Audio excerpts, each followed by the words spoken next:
Mga kaibigan, welcome back. Ito pag-usapan natin yung game 2 ni Kai Sotto sa 89ers. Nakasalpak agad si Kai. Ang daming rebounds, ang gaganda ng tira niya. Medyo inalat lang talaga. Halika kaibigan, panoorin po natin. Sa game na ito ni Kai Sotto, maganda yung kilos niya, maganda yung rebounding niya. Yun nga lang, medyo inalat talaga siya. So ito, tingnan natin mabuti yung mangyayari dito. Nalibre si Kai, nakasalpak agad siya. Unang puntos po niya yan dito nga sa game 2 nila sa 89ers.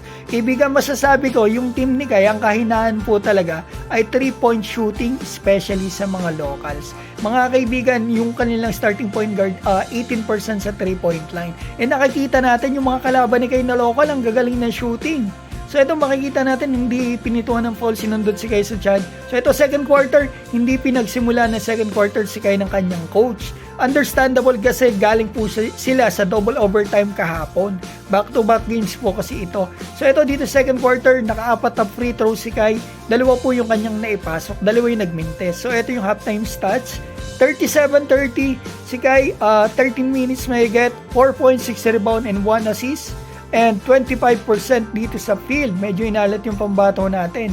So makikita pa natin dito, wala pa ata siyang foul. Wala pang foul. Yan, nakikita natin. So ito, tingnan natin mangyayari second half. Rebounding na naman dito kay Kai. So tingnan natin yung gagawin ni Kai dito. Si Kai pa po yung pinakamagaling pumasa sa kanyang team. At talong-talo ni Kai yung mga point guard nila. Talagang hindi marunong masyadong mag-set up ng plays. So ito, kita nyo ha.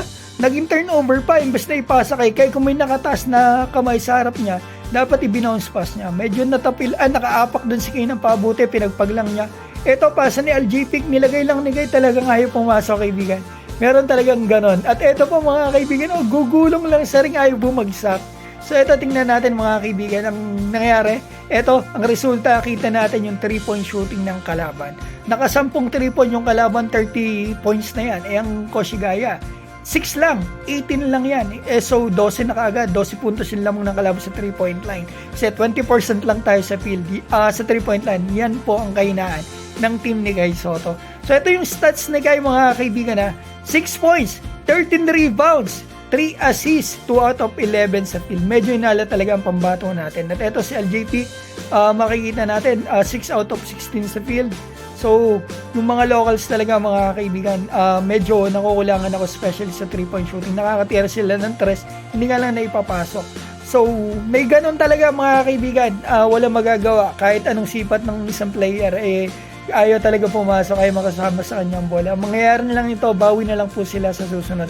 Kalimutan na nila yung kanilang pagkatalo, move on na lang, and then sikapin nilang manalo sa susunod. So ayan mga kaibigan ng video natin, mag-comment na po kayo dyan sa baba at eto nga pala yung susunod na games ni Kai. Kalaban niya si Josh Hawkinson, eto nga November 2 and 3, abangan natin yan. Shoutout ko po pala si Ruel Basadre, Alvin Joseph Anoba, Dodong Joseph, Busyo Cajes, Laksasa Saidamen, Dwayne Jacel, Jodel De Leon, Ramil Clemente, Dionisio Rufo, Wilson Custodio, Richard Villamer from Nigeria, Arthur Pablico at Robert Garcayo. Mga kaibigan, maraming salamat po sa inyo.